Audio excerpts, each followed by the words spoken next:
Friends, good evening. And ఈరోజు మనము ఒక విచిత్రమైన పరిస్థితులలో ప్రపంచమంతా ఉన్న సమయంలో, అదేవిధంగా కరోనా వైరస్ బారిన పడి ప్రపంచ ప్రజలు అల్లకల్లోలంలో ఉండి, ఇళ్లల్లో ఉండి, లాక్డౌన్లో ఉండి, ఈ లాక్డౌన్ మన దేశానికి కూడా వచ్చి, మన దేశంలో కూడా పౌరులందరం లాక్డౌన్. ఐ థింక్ నాది అక్కడ ఏదో ప్రాబ్లం ఉంది. Anyhow I will continue. అయితే ఈ పరిస్థితుల్లో నన్ను ఈ కరోనాలో జిందగీ ఇమేజెస్, ముఖ్యంగా జిందగీ ఇమేజెస్ మిత్రులందరికీ హలో. అండ్ ఆ సమావేశాలు అవి మనం అటెండ్ అయిన సమావేశాలు జిందగీ ఇమేజెస్లో చేగో అండ్ అదర్ మిత్రులు అందరితో కలిసి ఎన్నో విషయాల మీద, ముఖ్యంగా జీవన చిత్రాల మీద మొదలైన ఇది జీవన చిత్రాలకు వచ్చింది. అదే నాకు చాలా సంతోషం అనిపించింది ఇటువంటి గ్రూప్లో ఉండడం. అండ్ ఈ గ్రూప్లో నుంచే వచ్చిన ఆలోచన, ఒక వ్యక్తి నుంచి వచ్చిన ఆలోచన అయినా కానీ చాలామందిని సంప్రదించి చేగో మాతోని అందరితో సంప్రదించినప్పుడు ఇది ఒక ముఖ్యమైన అంశం. దావత్ వితౌట్ దారు అనేది ఒక చాలా ముఖ్యమైన అంశం. అది క్యాచీ కూడా ఉంది. అండ్ ఇది ఎవరిని విమర్శించేది కాదు. దీంట్లో మనం ఒక ప్రయత్నం ఎందుకు చేయకూడదు? అండ్ చాలామంది దీని మీద ఆలోచిస్తున్నారు కానీ ఎవరు మాట్లాడడం లేదు. అండ్ ఇది ఒక మైనారిటీ గ్రూప్ కూడా అయింది, చిన్న గ్రూప్ కూడా అయింది. ఎక్కడైనా దావతులో మాట్లాడినా కానీ ఒక కించపరిచే విధంగా చూస్తారో ఏమో అనే ఒక దశ నుంచి ఇది పబ్లిక్గా మాట్లాడాలి అని చెప్పి మనమందరం మద్యము లేని విందు చేసుకుందామా, చేసుకునే గ్రూపును తయారు చేద్దామా అని మనమందరం మాట్లాడాం. సో అంటే చాలా ప్రయాణమే చేశాం, చాలా డిబేట్స్ ఎదుర్కొన్నాం. ఈ డిబేట్స్లో ఇది వ్యక్తిగతమైన విషయం కదా అనేది ఒక రకంగా ఒక చర్చ మొదలైంది. అంటే ఆహార పదార్థాలు తీసుకునేది ఒక వ్యక్తికి సంబంధించిన విషయాన్ని ఎలా మీరు దాన్ని కంట్రోల్ చేస్తారు అనేది ఒక వాదన బయటకు వచ్చింది. అంటే ఇప్పుడున్న పరిస్థితుల్లో ఫుడ్ మీద జరుగుతున్న చర్చలు మనం అందరం చూసినాం కాబట్టి దాని మీద ఒకటి. అయితే భారతదేశానికి వచ్చినప్పుడు, తెలంగాణకు వచ్చినప్పుడు, తెలంగాణలో జరుగుతున్న ఈ దావత్ వితౌట్ దారు అనే క్యాంపెయిన్కు చాలా సంబంధం ఉంది ప్రజల జీవితాలకు, ప్రజల జీవన ప్రమాణాలకు. ప్రజలు, పిల్లలు, మహిళల విషయంలో చూస్తే, పిల్లల విషయం చూస్తే వారి విషయానికి వచ్చినప్పుడు చాలా సంబంధం ఉంది ఈ దావత్ వితౌట్ దారు. సో ఈ మద్యం మీద చర్చ చేయాలి అనేది ఒక మంచి అవకాశంగా నేను భావిస్తున్నాను. ఇది బ్యాక్గ్రౌండ్లో చాలామంది ప్రత్యక్షంగా పరోక్షంగా ఈ మనల్ని ప్రోత్సహించిన వాళ్ళు ఉన్నారు, కొంతమంది జోక్ చేసిన వాళ్ళు ఉన్నారు, క్రిటిసైజ్ చేసిన వాళ్ళు ఉన్నారు. అండ్ స్పెషల్లీ తెలంగాణలో టూ మచ్ చేయకుండా ఇది ఏంటిది అనేవాళ్ళు ఉన్నారు. అండ్ అప్పుడప్పుడు ఫంక్షన్లలో పోతుంటే డీడబ్ల్యూడి అనేవాళ్ళు కూడా ఉన్నారు. సో కొందరు జోక్ చేశారు, కొందరు సీరియస్గా తీసుకున్నారు. ఎస్, మేము కొంతమందిని ఫామ్ అయిన తర్వాత కలిసినప్పుడు ఇది మంచిది సార్, మేము కూడా మా ఇండ్లలో కూడా పాటిస్తున్నాం, కానీ ఇది ఎవరు బయట చెప్తలేరు అనేది చెప్పినప్పుడు చాలా బాగా అనిపించింది. ఇందులో మన టాపిక్ వచ్చినప్పుడు నేను కొంతసేపే మాట్లాడతాను, ఏమైనా క్వశ్చన్స్ ఉంటే తీసుకోవడం బెటర్ అనేది అనిపిస్తుంది. ముఖ్యంగా మద్యం బాధితులు అని ఒక కొటేషన్ నాకు ఈరోజు మాట్లాడితే బాగుండని చెప్పారు. అయితే ఈ మద్యం బాధితులు కేవలం బాధితులే కాదు, ఇందులో 3-4 రకాలు కనపడ్డాయి నాకు ఇవాళ మార్నింగ్ నుంచి ఆలోచిస్తుంటే. ఒకటి, ప్రభుత్వం. మెయిన్లీ మద్యం బంద్ అయితే ప్రభుత్వానికి రెవెన్యూ రాకుండా ఉన్న బాధితులుగా ప్రభుత్వం కూడా ఉంది. ఇప్పుడు టెన్షన్లో ఉన్నారు, రెవెన్యూ లేదు ఎలా అని. అదొక బాధిత గ్రూప్ కిందకే వస్తుంది. అలాగే మద్యం సేవించి మామూలుగా ఫంక్షన్స్లో ఒక ఆచారంగా కాకుండా ఒక సే ఒక 10 మంది కలిసినప్పుడు తాగడం, ఆ, అంటే మద్యం సేవించడం, దావతులు, 21లు, ఒడిబియ్యాలు, బర్త్డేలు ఇప్పుడు ఎక్కువైపోయినాయి. అవి ఇంట్లల్లో చేసుకునేది, కానీ ఇప్పుడు పబ్లిక్గా మనం అందరం చేసుకుంటున్నాం, అందరిని పిలుచుకుంటున్నాం, మనం వెళ్తున్నాం. ఇదొక సోషలైజింగ్ చాలా అయింది. సడన్గా ఈ సోషల్ డిస్టెన్స్ వచ్చేసింది కరోనాలో. కానీ ఆ విధంగా గ్రూప్స్ అన్నీ కూడా గ్రామాల నుంచి మొదలైతే పట్టణం నుంచి గ్రామాలు, చిన్న చిన్న ఫంక్షన్స్ కావడం, అంటే ఒక ఒక ఒక ఒక నామ్ ఏర్పడ్డది, సామాజిక నియమం ఏర్పడ్డది. మందు నాదిరా, మందు లేదా అనే ఒక యూనో అనే ఒక విధానం ఏర్పడ్డది. ఆ గ్రూప్ ఒకటి. వాళ్ళని నేను బానిసలు అనను, కానీ వారి ఎకానమికల్గా డబ్బు ప్యాకెట్లో భారం మీద పడుతుంది. లేనప్పుడు ఓకే, దావత్ ఉన్నప్పుడు చేస్తాం, దావత్ లేనప్పుడు ఓకే, ఆ టైప్ కొందరు ఉన్నారు. ఇక కొందరు అట్లా స్టార్ట్ అయిన వాళ్ళే, కొన్ని కుటుంబాలు, ఇంకా చాలామంది, వేలాది మంది కుటుంబాలు, లక్షలాది మంది కుటుంబాలు ఆ దావతులుగా అయి వ్యసనానికి దారితీసిన కుటుంబాలులోకి మనం వెళ్తే అది ఛిద్రమైన కుటుంబాలు మనం చూస్తున్నాం. ఇప్పుడు మేము కూడా పనిచేస్తున్నప్పుడు కానీ అటువంటి కుటుంబాలను మనం చూస్తున్నాం.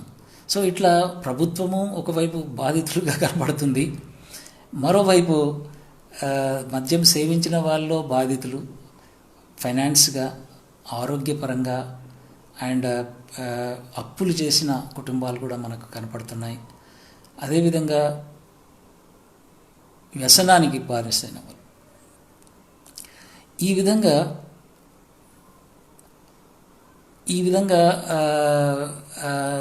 శివమూర్తి రాశాడు. బట్ నేను మళ్ళీ వస్తాను మీ కామెంట్స్కు. అయితే మన రాష్ట్రంలో ఏమవుతుందో ఒకసారి చూడాలి మనం అందరం. అంటే మీరు అందరికీ తెలిసి ఉంటుంది, కానీ మన రాష్ట్రంలో 2217 షాపులకు అప్లికేషన్లు పంపమని చెప్తే గవర్నమెంట్, ఎక్సైజ్ డిపార్ట్మెంటు 45,000 అప్లికేషన్లు వచ్చినాయి షాపులు పెట్టడానికి. ఎంత కాంపిటీషన్ ఉందో చూడండి. ఇది జాబ్స్ కన్నా ఎక్కువ ఉన్నట్టు అనిపించింది. 2217 షాప్స్ కోసం 45,000 అప్లికేషన్లు. దాని నుంచి ప్రభుత్వానికి 900 కోట్ల రూపాయలు ఆదాయం వచ్చింది. ఇంకా మద్యం ఇమ్ముడు కాదు, ఓన్లీ అప్లికేషన్స్ మీద. ఎంతమంది ఔత్సాహికులు అనాలా, వాళ్ళను మద్యం అమ్మే వాళ్ళని అనాలా ఏమో తెలియదు, కానీ వాళ్ళు షాప్స్ పెట్టడానికి ముందుకొచ్చారు. అంటే ఈ సంవత్సరం. అండ్ మన రెవెన్యూ, యాక్చువల్లీ ఈ తెలంగాణలో రెవెన్యూ చాలా ఆధారపడి ఉంది మద్యం మీద. ఎందుకు అలా అయిందనేది మనం డిస్కషన్ చేద్దాము. సో మన రెవెన్యూ దాదాపుగా ఒక 22,000 కోట్లు రెవెన్యూ 19-20లో అసెంబ్లీలో ఈ మధ్య చెప్పినప్పుడు. సో నా ఎన్ని లీటర్లు, కెన్ యూ ఇమాజిన్? ఎవరైనా ఇమాజిన్, రఫ్ గెస్ ఎనీబడి? ఎవరైనా టైప్ చేస్తే నేను చూడాలని ఉంది, కానీ బట్ అది వీలవుతుందో లేదో. బట్ ఇమాజిన్ ద మద్యం ఎన్ని లీటర్స్ అయింటది ఒకసారి మీరు ఆలోచిస్తే. 18 లీటర్స్. ఒకవేళ పిల్లల్ని తీసేస్తే 3 కోట్ల మంది అడల్ట్స్ ఉన్నారనుకుంటే తెలంగాణలో 3 కోట్ల మంది అడల్ట్స్ కనుక సరాసరి పర్ క్యాపిటా అంటారు దాన్ని, per capita 18 litres per annum తాగుతున్నారు. తాగుతున్నారంటే కన్జ్యూమ్షన్ అంటే దాదాపుగా 53 కోట్ల లీటర్లు. వాటర్ ఎంత ఉంటుందో తెలియదు. ఎవరైనా లెక్కలు క్విక్గా చేసేటోళ్ళు ఉంటే, లెక్కల మాస్టర్ ఈ గ్రూప్లో ఉంటే, వాట్ ఈస్ దట్, ఎన్ని gallons? 53 lakh crores, 53 crores litres of. So ఇది కన్జంప్షన్ అండ్ ఇది ఆదాయం. Income is 20,483 crores. నా దిస్ ఈజ్ వేర్ ప్రభుత్వాలు వారి వెల్ఫేర్ స్కీమ్స్కు చాలా ఆధారపడి ఈ విషయంలో దాని మీద చర్చకు కూడా రావడం లేదనేది నాకు అనిపిస్తుంది. అంటే ఒకవైపు ప్రజల ఆదాయంలో సరాసరి 5% ఆఫ్ ఆదాయంలో 5% దీని మీద పెడుతున్నారు అనేది ఆదాయం సరాసరి. ఒకవేళ ఫ్యామిలీ వైజ్ లేదా రీజన్ వైజ్ లేదా డిస్ట్రిక్ట్ వైజ్ తీసుకుంటే ఇంకెక్కువ ఉంటుంది. బట్ వాళ్ళు ఆరోగ్యం మీద చాలా విచిత్రం, ఆరోగ్యం మీద 7% ఖర్చు పెడతారు ఆరోగ్యం మీద. సో ఇంకా 2% ఎక్కువనే ఖర్చు పెడతారు వాళ్ళు. సో 7% అదే అయితే 5% ఇదే అయితే ఇది ఎంత లాస్ అనేది మనం చూస్తే పర్ ఫ్యామిలీ ఎంత డబ్బులు ఆరోగ్యం మీద ఖర్చు పెడుతున్నారనేది మనకు అర్థమవుతుంది. ఇకపోతే దీంట్లో వెరైటీస్ ఆఫ్ పీపుల్, ఇందులో ఒక ఒక ఒక కేటగిరీ కళ్ళు అనేది సేవించడం ద్వారా. కళ్ళు 2 రకాలు ఉన్నాయి. అవేంటంటే ఒకటి న్యాచురల్గా కళ్ళు గీత కార్మికులు ఉండి కళ్ళు చెట్లు ఉండి ఈత చెట్లు ఉండి అవి న్యాచురల్గా కన్జంప్షన్ ఆ ఊర్లోనే అవుతుంది. జనరల్లీ ఎక్కువ రాదు అండ్ కన్జ్యూమర్స్ ఎక్కువ ఉంటారు కాబట్టి అది. అయితే నాన్ ఏరియాస్లో ఎక్కడైతే ట్రాన్స్పోర్ట్ అవుతుందో అది చాలా డేంజరస్ కెమికల్స్ వాడి ఆ కళ్ళు ఏదైతే మిక్స్డ్ చేసి అందుతున్నారో అది కంప్లీట్గా శ్రామిక వర్గాలకు చెందిన ప్రజలు, కాయకష్టం చేసుకునే ప్రజలు, వాళ్ళు కన్జ్యూమ్ చేస్తున్నారు. అది మిడిల్ క్లాస్ చేయడం లేదు. అది చాలా వరీయింగ్ థింగ్. అంటే ఈ కరోనా మీద మనం డిస్కస్ చేసే ముందు నేను జస్ట్ బ్యాక్గ్రౌండ్ ఇస్తున్నాను. గద్వాల్, రంగారెడ్డి, హైదరాబాద్ ఇటువంటి జిల్లాల్లో మనం చూసిన రియాక్షన్స్ అంటే అది నర్వస్ సిస్టమ్ మీద ఎంత పనిచేస్తుంది, ఏ విధంగా వాళ్ళు ఆరోగ్య పరిస్థితుల నుంచి బయటపడలేకపోతున్నారు. ఇది మామూలు కళ్ళు తాగితే కాదు, ఇది ప్రభుత్వము కానీ సమాజము, సివిల్ సొసైటీ, పౌర సమాజం దాని మీద దృష్టి ఎందుకు పెట్టలేదు అనేది, పెట్టాల్సిన అవసరం ఉందనేది మాత్రం ఇది మనము చాలా ఇంపార్టెంట్గా చూడాల్సిన అవసరం ఉంది. ఇక ఇంకొక చాలా ఇంట్రెస్టింగ్ థింగ్ ఏంటంటే మెన్ ఇష్యూ. ఇది ఇది ఇది ఇది చాలా విచిత్రం. ఏంటంటే 46% రూరల్ మెన్ కన్జ్యూమ్ చేస్తున్నారు ఈ లిక్కర్ కానీ ఇది కానీ. మహిళలు యావరేజ్గా 12%, that is 61% urban men. So ఇది ఇందులో ఎంతమంది ఉమెన్ ఉన్నారో నాకు తెలుస్తలేదు 43 పీపుల్లో. కానీ దిస్ ఇష్యూ ఈజ్ అంటే వీళ్ళ సోషలైజింగ్ కానీ, వీళ్ళ దావతులు కానీ, వీళ్ళ బయటికి పోవడాలు కానీ, వీళ్ళ యాక్సెప్టెన్స్ కానీ, అండ్ వీళ్ళ డామినేషన్ కానీ, వీళ్ళ పితృస్వామిక స్వభావం కానీ, ఫ్యామిలీస్ వీళ్ళని ఎవరు ఏమనరు అనే ఒక డామినెన్స్ కాబట్టి అండ్ వాళ్ళకి యాక్సెప్టెన్స్ ఉండడమా అనేది చూస్తే దాదాపుగా నాటుసారా ఇది ఇంకొకటి. అంటే ఇప్పుడే రహీం నాకు ఇప్పుడే చేసిండు. కళ్ళు కాకుండా ఇక నాటుసారా అనేది ఇల్లీగల్ అండ్ అది ఒక పెద్ద ప్రపంచం. ఇది దొరకనప్పుడల్లా దీని స్పేస్లో అది వస్తుంటుంది ఎప్పుడైనా. సో అది కూడా ఆరోగ్యానికి చాలా ఇబ్బందికరమైన విషయం. బట్ ఇవన్నీ కూడా ఒకటే ఫ్యామిలీ. ఈ ఫ్యామిలీ ఏంటంటే and coming back to the men issue 50-60% men, 12% 12-13% women. Yes it is huge damage Yadav Reddy. Now men ఇష్యూనేనా ఇది అంటే మెన్ ఇష్యూ కాదు. ఇది మెన్ నుంచి స్టార్ట్ అయ్యి ఉమెన్ అండ్ చిల్డ్రన్ నేను ఎక్కడైతే పనిచేస్తున్నానో ఈ స్లమ్స్లో, గ్రామీణ ప్రాంతంలో పిల్లలు అండ్ మహిళల మీద ఇమ్మీడియట్గా దీని ప్రభావం పడుతుంది. ఎట్లా అంటే మెన్ స్పెషల్లీ తక్కువ రోజు కూలీ లేదా స్కిల్డ్ లేబర్ లేదా కన్స్ట్రక్షన్ వర్కింగ్లో చేసేవాళ్ళు, ఇటువంటి వాళ్ళంతా దీన్ని కన్జ్యూమ్ చేయడం ద్వారా ఆరోగ్యాలు పాడై మంత్లో 30 డేస్లో 20 డేస్లో పనిచేయడం కన్నా 10 డేస్ డిక్రీజ్ అవుతూ వస్తుంది వర్కింగ్ డేస్ ఫర్ మెన్. దాంతో మహిళ మీద, ఉమెన్ మీద ఎక్కువ బర్డెన్ పడి ఉమెన్ ఆ ప్రెషర్తోని చిల్డ్రన్లో మొదలు వేటు పడేది గర్ల్స్ మీద. I think girls and women మీద ఈ ప్రభావం ప్రత్యక్షంగా ఆరోగ్యం ఓకే, ఆరోగ్యం ప్రభావం ప్రత్యక్షంగా ఆయన మీద పడితే, అంటే మెన్ ఎక్కువ ఉన్నారు కాబట్టి పరోక్షంగా ఉమెన్ మీద ఒకటి ఎర్నింగ్ ప్రభావము, రెండవది వైలెన్స్, హింస, అది చాలా ప్రభావము, అండ్ అబ్యూజ్, అండ్ అదేవిధంగా పిల్లలను పని మాన్పించి బడి మాన్పించి పనికి, గర్ల్స్ ఫస్ట్ ఎఫెక్ట్ అయ్యేది గర్ల్స్. చేదోడు చేయి కింద, అమ్మ చేయి కింద పనిచేస్తాం అనే ఒక, ఎవరు లేరు, ఆయన పండుకున్నాడు ఇన్ ద సెన్స్ సిక్ అయిండు, ఇట్లా ఇది మెన్ ఇష్యూ అనేది చాలా విషయం. అండ్ ఇది ఒక ఆరోగ్య సంక్షోభంకి దారితీస్తుంది. అంటే ఇది మన కళ్ళ ముందలనే పాలసీదారులు మన అందరం చూస్తున్నప్పుడు ఇది ఆరోగ్య సంక్షోభం. ఎలా అంటే ఎస్ కరెక్ట్ రహీం.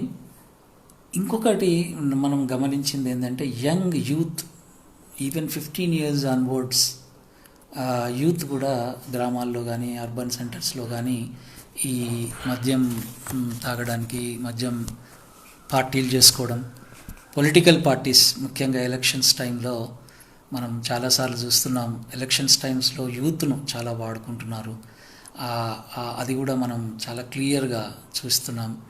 సో ఇంకొకటి ఒక లెక్క చెప్తాను మీకు. తెలంగాణలో మనం చాలా గొప్పగా చెప్తుండొచ్చు పెన్షన్లు ఇస్తున్నామని, కానీ 14,40,000 విడో పెన్షన్స్ ఇస్తున్నాం.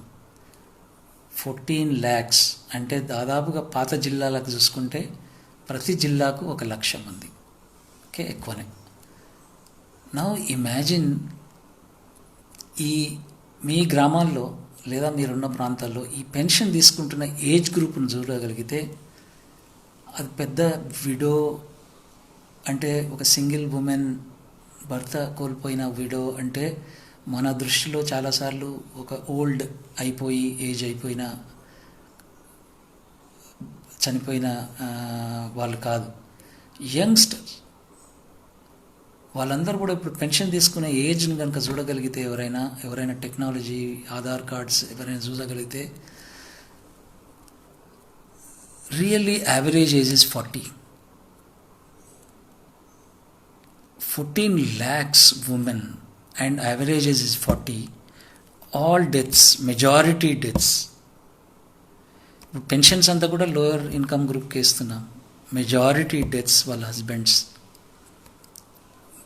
తాగుడుకు బానిసై, ఆరోగ్యం పాడై చనిపోయిన వాళ్ళు. Now the burden, single women headed families, and that burden మనందరికీ తెలుసు. సో ఇది సోషలాజికల్గా, సోషల్ ఇష్యూస్లో కనుక మనం ఇంకా వెళ్తే మనం బయటకు వెళ్ళలేము, అది ఒక్కొక్క అంశం చూస్తుంటే. అందుకోసం ఇక దీంట్లో చాలామంది ప్రాక్టీస్ చేస్తున్నారు, ఇది ఒక క్యాంపెయిన్ చేస్తున్నాం మనం. ఈ క్యాంపెయిన్లో ఇది టోటల్ బ్యాన్ అంటే రెవెన్యూకు లింక్ పెట్టడం అనేది చాలా విచిత్రం. ఇది రెవెన్యూకి మెట్లు పెట్టడానికి వీళ్ళు, ఇది ఇప్పుడు చూస్తున్నాం మనం. బతికుంటే బల్సాగు తినొచ్చు, రెవెన్యూ తర్వాత అనేది ఇప్పుడు రాష్ట్ర అధినేతలే మాట్లాడుతున్నారు. అంటే అర్థం ఏమిటి?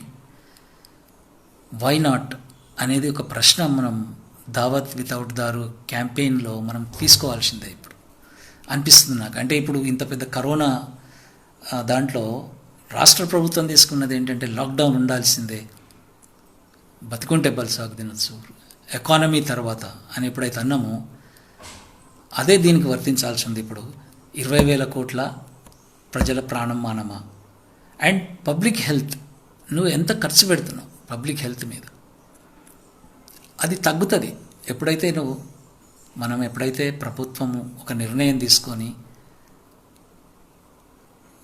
బ్యాన్ చేయగలిగితే హెల్త్ మీద పెట్టే డబ్బు, హెల్త్ మీద పెట్టే ఇన్వెస్ట్మెంట్ మంచిగా తగ్గుతుంది. ఎందుకంటే వారి మీద ఎక్కువ డబ్బు ఖర్చు పెడుతున్నాం మనం, అండ్ అవుట్ ఆఫ్ ప్యాకెట్ వాళ్ళ కుటుంబం నుంచి కూడా పెడుతున్నాం. సో యా కల్చర్ ఇవన్నీ మాట్లాడాలి మనం, యాదవ్ రెడ్డి. డెఫినెట్లీ మాట్లాడాలి ఇవి ఈ ఈ విషయాలన్నీ కూడా మాట్లాడాలి మనం. అండ్ ఆ ఫంక్షన్స్కు ఎంత అప్పులు చేస్తున్నారు, ఎన్ని రోజులకు తీరుస్తున్నారు, ఎప్పుడు తీరుస్తున్నారు, ఏ ఫంక్షన్ అన్నా అప్పు లేకుండా ఉన్నవాడు ఎవరున్నారు, అది ఆ గ్రూప్ గురించి మాట్లాడతలేం మనం. So anyhow this is one income versus income for the state, ప్రభుత్వానికి వర్సెస్ ప్రజా ఆరోగ్యం అనేది మనం డిస్కస్ చేయాల్సిన అవసరం ఉంది. ఇక WHO ఈ కరోనా విషయంలో చాలా జోకులు వచ్చినాయి, మీ అందరికీ తెలుసు. ఏందిరా కరోనా అంటూ నెల కింద జోకులు చూస్తే ఇప్పుడు భయపడుతుండ్రు, కానీ నెల కింద మనం జోకులు చూసినాం, అరే మందేసి పండుకోరా నాయన ఎందుకు తలకాయ నొప్పి అని కొందరు, అరే ఏందిరా నాయన మనం ఇది ఏదో పెద్ద పోయినట్టు దావత్ చేసుకున్నారు కొందరు, ఇప్పుడు కూడా చేసుకుంటున్నారని అక్కడక్కడ వింటున్నాం. సో అక్కడి నుంచి మొదలైతే ఇది తప్పు అనేది మనకు చాలా క్లియర్గా వరల్డ్ హెల్త్ ఆర్గనైజేషన్ చాలా క్లియర్గా ఇది చాలా తప్పు అనేది ఎవరైతే అనుకుంటున్నారో ప్రపంచ దేశాల్లో, మన దేశంలో తెలంగాణలో కాదు ప్రపంచవ్యాప్తంగా ఈ విషయంలో కొంత లిక్కర్ తీసుకుంటే బాగుంటుంది అనేది, డ్రింక్స్ తీసుకుంటే బాగుంటుంది అనేది, but it's compromises immune system అని చాలా క్లియర్గా ఈరోజు చెప్పారు. Compromises our body immune system. ఈ కరోనా వ్యాధి వైరస్ కనుక సోకితే ఇక ఏ మందులు పనిచేయవు అనేది చాలా క్లియర్గా మనకు నిన్ననే వచ్చింది. అయితే ఇప్పుడు ఈ సందర్భంలో మొత్తంలో చూసుకుంటే పిల్లల మీద భారం పడడం అనేది చాలా క్లియర్గా మనకు మేము చూసిన సందర్భాల్లో ఎవరిని అడిగినా ఛిద్రమైన కుటుంబాలు, ఛిద్రం అంటే బాల్యము ఛిద్రము, కుటుంబము ఛిద్రం, ఆలోచించరు. అండ్ పిల్లల మీద భారం, మేము పోయి మోటివేషన్ చేసినప్పుడు, పిల్లల్ని అడిగినప్పుడు, తల్లులను అడిగినప్పుడు ఇదే చెప్పారు, పని చేయకుంటే వెళ్ళదు, రెక్కల కష్టం చేయకుంటే వెళ్ళదు, ఆయన పని చేస్తలేడు. And imagine highest paid person not working. ఎక్కువ డబ్బు తీసుకునే వాళ్ళు వర్క్ చేయడం లేదు, తక్కువ డబ్బు తీసుకునే వాళ్ళు మహిళలు ఇళ్లలో పనిచేసి పిల్లలు తీసుకెళ్ళి పని చేయించడం అనేది. ఎక్కువ డబ్బు ఉన్నవాడు మార్కెట్లో లేడు ఈ మద్యంతో, తక్కువ డబ్బు ఉన్న వాళ్ళు పనిచేస్తే ఎంత కుటుంబం గడుస్తుంది అనేది పిల్లల్ని మేము మాట్లాడుతున్నప్పుడు చాలాసార్లు దుఃఖం వాళ్ళకు. అంటే వాళ్ళు ఇంకొకటి విచిత్రం, అంటే ఇది మీరు ఎట్లా తీసుకుంటారో తెలియదు కానీ తాగకుండా ఉండే ఫాదర్స్ ఉంటారా అని అడుగుతారన్నట్టు వాళ్ళు పిల్లలు మమ్మల్ని. అట్లా కూడా ఉంటారా సార్ అంటే అది నార్మల్ అయిపోయింది ఆ కుటుంబాలలో. ఎంత నార్మల్ అంటే ఆ పరిసరాల్లో కూడా నార్మల్ అయిపోయి అట్లా లేకుండా ఉండే ఫాదర్స్ ఉంటారా అనే ఒక ప్రశ్న, ఆ ప్రశ్నకు మనం సమాధానం చెప్పాల్సిందే. సో ఒకవేళ ఈ అంశాలను కనుక తీసుకుంటే కరోనా విషయంలో కానీ ఈ డీఅడిక్షన్ సెంటర్స్ కానీ సైకలాజికల్ ఇష్యూస్ కానీ ఇవన్నిటి మీద దృష్టి పెట్టాల్సిన అవసరం ఉంది.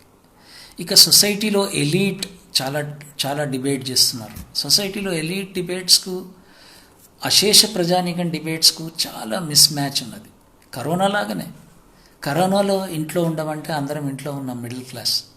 ఇంట్లో ఉండకపోతే ఏమవుతుంది, ఇంట్లో ఉండాలి కదా అనేది ఒక వాదన ఉంది. కానీ లక్షలాది మంది రోడ్ల మీద ఢిల్లీలో, బాంబేలో, హైదరాబాద్లో రోడ్ల మీద వెళ్తున్నప్పుడు చూసాం మనం. ఇదేంటి అంటే అరే వాళ్ళు ఎందుకు ఇంట్లో ఉండలేరు అంటే ఆ పర్సెప్షన్తోనే ఆలోచిస్తే కానీ ఇది ఎలీట్ సొసైటీలో ఉన్న నిజంగా చాలా ముఖ్యమైన పాత్ర పోషించే ఇంటలెక్చువల్స్, మేధావి వర్గం. దీని మీద కొంత చర్చ అప్పుడప్పుడు ఇదేంటా మీరు చేసేది, వ్యక్తి స్వేచ్ఛకు, వ్యక్తి ఫుడ్ మీద ఎందుకు మీరు మాట్లాడుతున్నారు అనే దానికి చూస్తే కరోనాను దీన్ని అన్వయించుకుంటే కోట్లాది మంది వాళ్ళకు నిల్వ నీడ లేదు, ఇంట్లో ఉండండి అంటే ఇల్లు లేదు, కిరాయుడు ఎలగొట్టాడు, మేక్ షిఫ్ట్ టెంట్లలో ఉంటున్నారు. సో మన ఎలీట్, మన మిడిల్ క్లాస్ పర్సెప్షన్ నుంచి బయటకు వచ్చి వాళ్ళ షూలో వాళ్ళ దగ్గర మనం ఆలోచించే ఒక ఆలోచన చేస్తే బెటర్. అంటే వాళ్ళు అవైలబుల్ ఉంది, సప్లై ఉంటే డిమాండ్ ఉంది. There is a demand, there is a supply. But state governments, state is doing a business. ఈ బిజినెస్ రెవెన్యూ కోసం తీసుకుంటున్న బిజినెస్లో దాదాపుగా 14 లక్షల మందికి విడో పింఛన్స్ ఇవ్వడము అంటే, వారి భర్తలు తాగి చనిపోయిన తర్వాత వారు మనకు రెవెన్యూ ఇస్తే ఆ రెవెన్యూను వాళ్ళ ఫ్యామిలీకి ఇచ్చే బదులు వాళ్ళ కుటుంబాలు ఆరోగ్యంగా ఉండి మంచి గౌరవప్రదమైన కుటుంబంలో ఉండి గౌరవప్రదంగా బతికే ఒక ఉపాధిని కల్పిస్తే నువ్వు మళ్ళీ పెన్షన్లు ఇచ్చే అవసరం కూడా లేదు. కాబట్టి ఈ ఈ ఈ లాజిక్ను మనం అర్థం చేసుకోవాల్సిన అవసరం ఎంతైనా ఉంది. బీహార్లో ఒక్కసారి నేను చెప్పి, బీహార్ ఏమైంది, నేను బీహార్కు వెళ్తుంటాను. మా ప్రోగ్రాం 5 జిల్లాల్లో బీహార్లో మేము పనిచేస్తాం. ప్రతి గ్రామంలో, ప్రతి టోలాస్ అంటారు అక్కడ, చిన్న చిన్న గ్రామాలు. ఇంకా మన తెలంగాణతో పోల్చుకుంటే ఇక్కడ బీహార్ వాళ్ళు ఎవరైనా పోయి వచ్చినారో లేదో తెలియదు, కానీ తెలంగాణతో పోల్చుకుంటే అక్కడ ఇంకా వ్యతిరేకం, ఇంకా పేదరికం, ఇంకా భూమి లేని పేదలు చాలా ఉంటారు, వెనకబాటు దళితులు, ఇంకా ముషార్స్. అక్కడ ఫ్యామిలీస్ చాలా ఇబ్బంది పడి మహిళలు తిరుగుబాటు చేసినప్పుడు నితీష్ కుమార్ ఒక పొలిటికల్ స్టేట్మెంట్ చేయాల్సిన అవసరం వచ్చింది. ఒక రాజకీయ క్యాంపెయిన్లో, ఆయన ఎలక్షన్ క్యాంపెయిన్లో ప్రామిస్ చేశాడు మహిళలకు ఫస్ట్ సంతకం పెడతా అని చెప్పి. మన దగ్గర కూడా అయిందనుకో అప్పుడప్పుడు. కానీ ఇప్పుడు నేను రెగ్యులర్గా వెళ్తున్నాను కాబట్టి బీహార్ గురించి మీకు కొంచెం ఒక విషయం చెప్పాలి. ఏంటంటే బీహార్ గురించి చెప్పాలి. కరోనాలో మద్యం లేకుండా మన మిత్రులు, మన తోటి నల్గొండ, మన జిల్లాలలో ఉన్న మిత్రులు ఏం చేస్తున్నారు, అర్బన్ సెంటర్లో ఏం చేస్తున్నారు, ఈ 2 విషయాలు చెప్పి నేను క్లోజ్ చేస్తాను. అంటే మనం టైం ఎంతసేపు ఉంటారు మీరు అనేది తెలియదు, కానీ బీహార్లో జరిగిన ఇంపాక్ట్ అసెస్మెంట్ స్టడీ జరిగింది. ఆ అసెస్మెంట్లో మహిళల మీద అబ్యూస్, మహిళలు ఎంత హ్యాపీగా చెప్పారంటే, మేము గ్రామాలకు వెళ్తున్నప్పుడు నవ్వుకుంటాం, సార్ సాయంత్రము ఇంటికి తొందరగా వస్తున్నాడు సార్, లేకపోతే ఆ మందు దొరుకుతున్నప్పుడు బయట తిరిగి రాత్రికి ఎప్పుడో వచ్చేది, తినకపోయేది, పండుకునేది, ఆ ఖాళీ కడుపుతో పండుకొని అడిగితే తిడతాడని నేను అడగకపోయేది, మళ్ళీ పొద్దున పనికి పోయేది, తిండి లేకుండా తాగి మొత్తం ఇట్లా సన్నగా ఇట్లా అయిపోయేది, హెల్త్ అసలు బాగుండకపోయేది. కానీ సార్ ఇప్పుడు అచ్చా హై అవి, ఇంటికి వచ్చేటప్పుడు పండ్లు అండ్ పిల్లలకు బిస్కెట్లు అండ్ నాకు కూడా అప్పుడప్పుడు కొంచెం స్పెషల్ తీసుకొస్తున్నాడని ఒక నవ్వుకుంటూ చెప్పింది ఆమె. Same husband. So that impact of violence తగ్గిందని ఎంత ముచ్చటగా చెప్పిందో ఆమె. అంతేకాదు, సార్ మేము మా హస్బెండ్స్ వచ్చినప్పుడు మాకు డబ్బులు ఇవ్వకపోయేది ఇంట్లో, కానీ అవసరాలకు డబ్బులు ఇస్తున్నారు. అండ్ నేను పనికి పోతున్నప్పుడు రోజు పోయేటప్పుడు రెస్ట్ తీసుకో, నేను పోయి వస్తా కదా అంటున్నాడు. రెస్ట్, మహిళకు రెస్ట్, యూనో ఎంత బ్రహ్మాండం. అటు ఆ గ్రూప్స్ అట్లా చెప్తున్నాయి. నేను జముయి, షిహోర్, ఈస్ట్ చంపారన్, వైశాలి ఇటువంటి జిల్లాలు పోయినప్పుడు మా కార్యకర్తలతో మాట్లాడినప్పుడు, నేను గ్రామాల్లో తిరిగినప్పుడు నాది ఇదే ఎజెండా ఉంటుంది. ఎప్పుడు అడిగి పోయినప్పుడల్లా నేను జిందగీ ఇమేజెస్, దావత్ వితౌట్ దారు క్యాంపెయిన్లు ఉన్నా కాబట్టి అక్కడ నేను ఎప్పుడు పోయినప్పుడల్లా అడుగుతుంటాను. సో అయితే అక్కడ 44% ఇంక్రీజ్ అయింది బట్టలు కొనడంలో. దారు బంద్ చేస్తే గవర్నమెంట్ 11% ఇంక్రీజ్ అయింది మిల్క్ ప్రొడక్షన్లో, మిల్క్ కొనడంలో. పాలు తాగుతున్నారు, పిల్లలకు పాలు ఇస్తున్నారు. అంతకుముందు పైసలు క్యాష్ అంతా అక్కడికి పోయేది. ఇంకొకటి నితీష్ కుమార్ ఒక స్టేట్మెంట్ చేసిండే, ఆయన చీఫ్ మినిస్టర్, 16% రసగుల్లాలు తింటారు, స్వీట్లు అంటే ఇంటికి తీసుకుపోతున్నారు స్వీట్. ఇంతకుముందు ఇల్లు జ్ఞాపకం లేదు, ఏది జ్ఞాపకం లేదు. రోడ్ యాక్సిడెంట్స్ బీహార్లో 55% రోడ్ యాక్సిడెంట్ తగ్గినాయి. ఏదైతే లిక్కర్, మద్యం సేవించి జరిగిన యాక్సిడెంట్స్ అన్నీ తగ్గినాయి.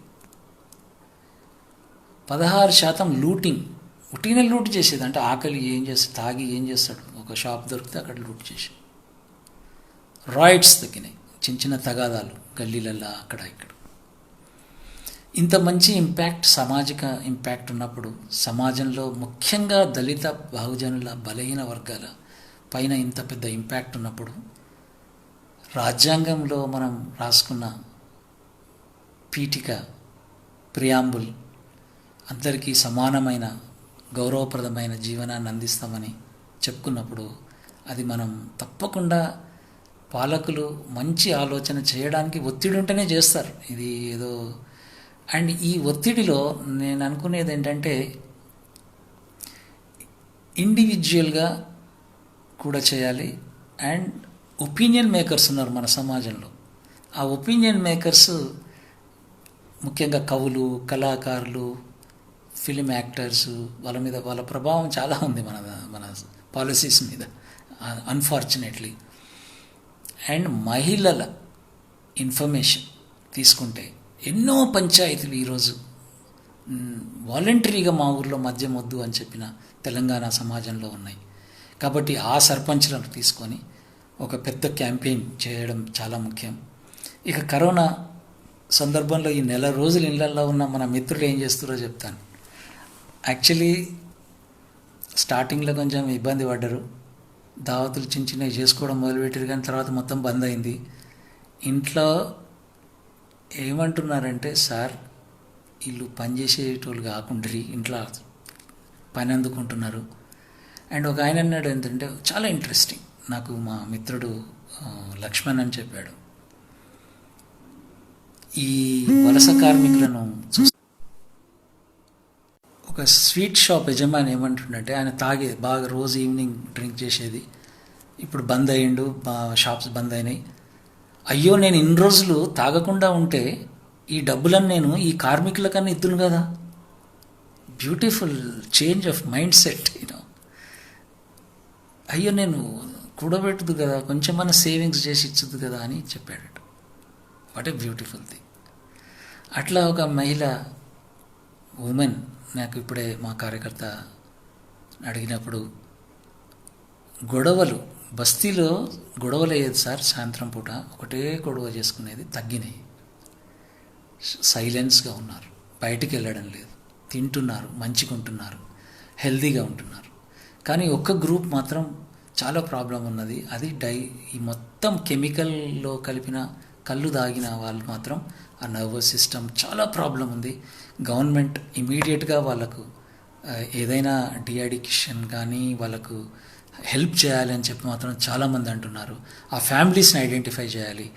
And that is 5 to 10%. వాళ్ళను చూయించి మద్యం లేకుంటే సమాజం బతకదు అనేది చెప్పడం మాత్రం తప్పు. అది ప్రభుత్వం మీద మనం ఒత్తిడి పెట్టాల్సిన అవసరం ఉంది. 75% ఒకవేళ లేకపోతే ఈ జీవన శైలిలో మార్పు చేసుకోవడానికి అవకాశం ఉంది.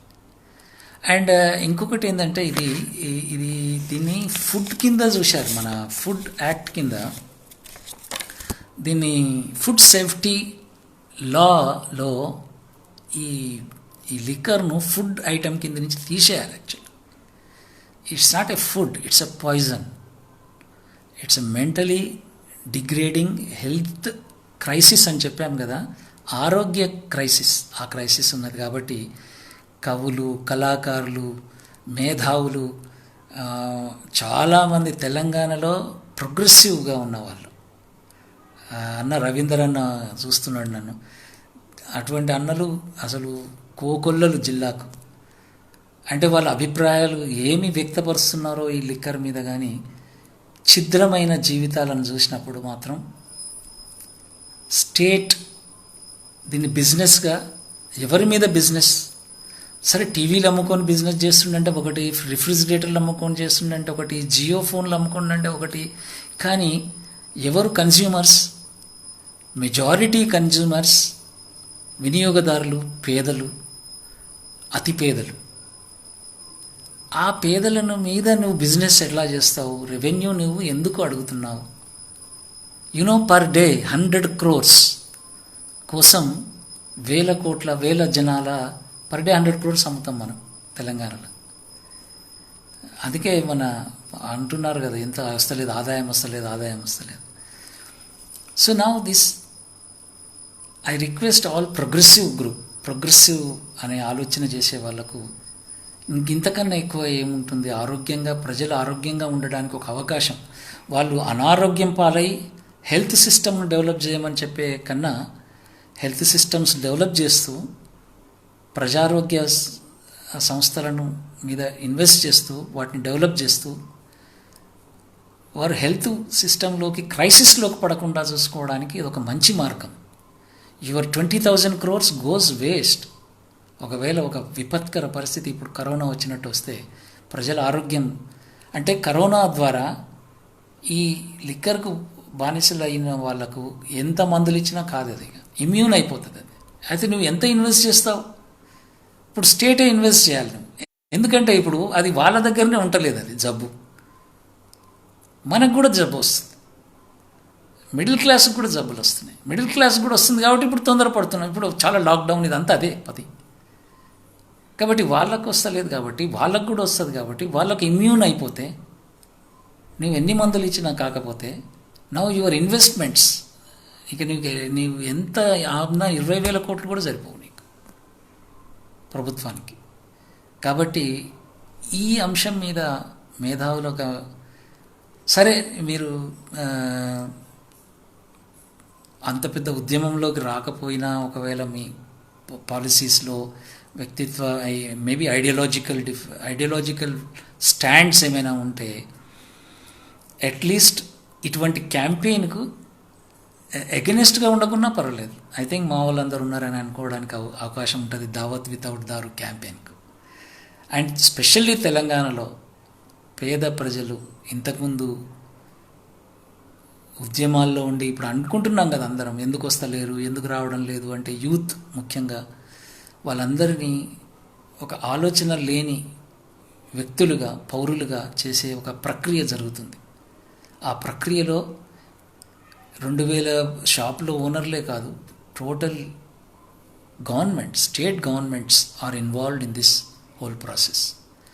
సో ఐ థింక్ ప్రజారోగ్య రీత్యా, క్షేమం రీత్యా, పేదల క్షేమం రీత్యా, ముఖ్యంగా బాలలు, వచ్చే తరం, నేను చెప్పాను కదా తాగని నాయనలు ఉంటారా అనే ఒక డౌట్ వచ్చిన అమ్మాయిలు ఉన్నారంటే సమాజం మీద ఎటువంటి ప్రభావం వేస్తున్నాం మనం ఫ్యూచర్ మీద అనేది నేను బాల కార్మిక వ్యవస్థ, బాలల హక్కుల కోసం పనిచేస్తున్న దశలో నాకు అనిపించేది ఎప్పుడు కూడా అటువంటి కుటుంబాల్లో ఒక మంచి బాల్యం, ఆ బాల్యానికి భరోసా ఇచ్చే మన పెద్దలందరం ఆ భరోసా కోసం మనం పనిచేయాలని నాకు అనిపిస్తుంది. అందుకోసం corona, post corona, during corona and post corona అన్నీ కూడా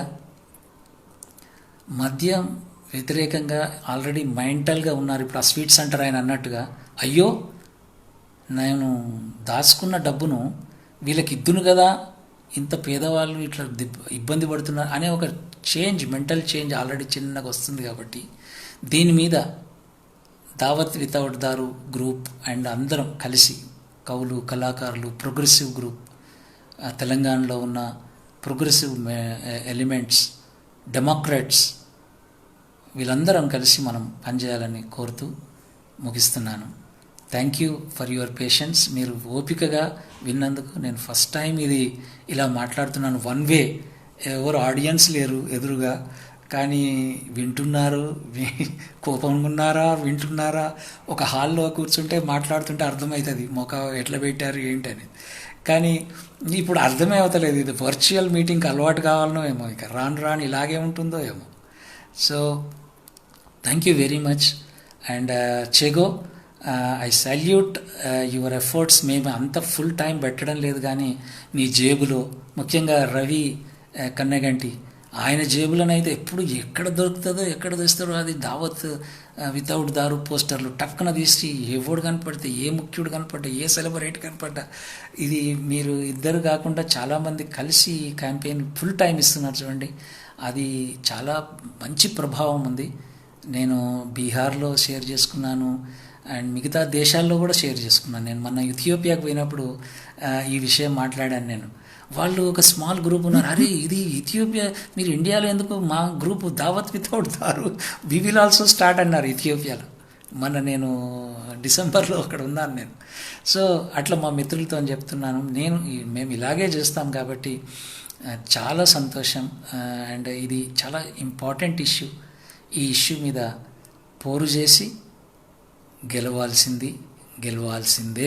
ఈ గెలుపు ఆ పేద తల్లులది, ఆ పిల్లలది, ఆ తల్లులకు పిల్లలకు భరోసా ఇచ్చే క్యాంపెయిన్ ఇది. ఇది నా కోసం నీ కోసం కాదు, ఆ చిరునవ్వుల కోసం భరోసా ఇద్దాం. Thank you.